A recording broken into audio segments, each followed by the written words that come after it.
کہا اچھا جا، دنیا کی زندگی میں تیری سزا یہی ہے کہ تو کہتا رہے کہ مجھے نہ چھونا، اور ایک اور بھی وعدہ تیرے ساتھ ہے جو تجھ سے ہرگز نہ ٹلے گا، اور اب تو اپنے اس معبود کو بھی دیکھ لینا جس کا اعتکاف کیے ہوئے تھا، ہم اسے جلا کر دریا میں ریزہ ریزہ اڑا دیں گے۔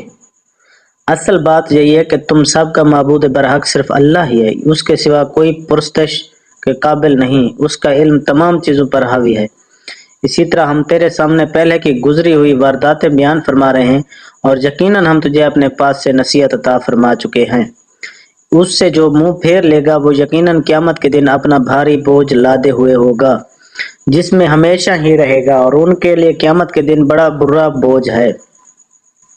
جس دن سور پھونکا جائے گا اور گناہ گاروں کو ہم اس دن دہشت کی وجہ سے نیلی پیلی آنکھوں کے ساتھ گھیر لائیں گے، وہ آپس میں چپکے کہہ رہے ہوں گے کہ ہم تو دنیا میں صرف 10 دن ہی رہے، جو کچھ وہ کہہ رہے ہیں اس کی حقیقت سے ہم باخبر ہیں۔ ان میں سے سب سے زیادہ اچھی راہ والا کہہ رہا ہوگا کہ تم تو صرف ایک ہی دن رہے۔ وہ آپ سے پہاڑوں کی نسبت سوال کرتے ہیں تو آپ کہہ دیں کہ انہیں میرا رب ریزہ ریزہ کر کے اڑا دے گا، اور زمین کو بالکل ہموار صاف میدان کر چھوڑے گا جس میں تو نہ کہیں موڑ توڑے گا نہ اونچ بھی نیچ۔ جس دن لوگ پکارنے والے کے پیچھے چلیں گے جس میں کوئی کجی نہ ہوگی، اور اللہ رحمان کے سامنے تمام آوازیں پشت ہو جائیں گی، سوائے خسر پھسر کے تجھے کچھ بھی سنائی نہ دے گا۔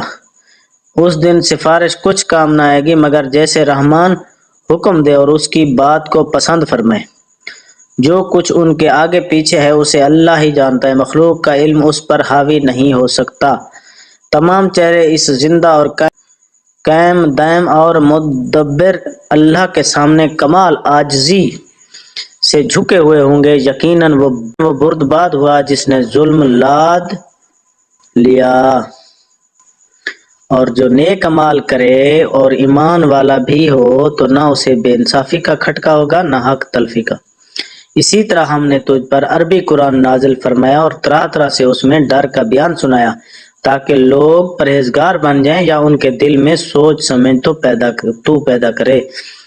بس اللہ عالی شان والا سچا اور حقیقی بادشاہ ہے۔ تو قرآن پڑھنے میں جلدی نہ کر اور اس سے پہلے کہ تیری طرف جو وحی کی جاتی ہے وہ پوری کی جائے۔ ہاں یہ دعا کر کہ پروردگار میرا علم بڑھا دے۔ ہم نے آدم کو پہلے ہی تاکیدی حکم دیا تھا لیکن وہ بھول گیا اور ہم نے اس میں کوئی عزم نہیں پایا۔ اور جب ہم نے فرشتوں سے کہا کہ آدم علیہ السلام کو سجدہ کرو تو ابلیس کے سوا سب نے کیا اس نے صاف انکار کیا۔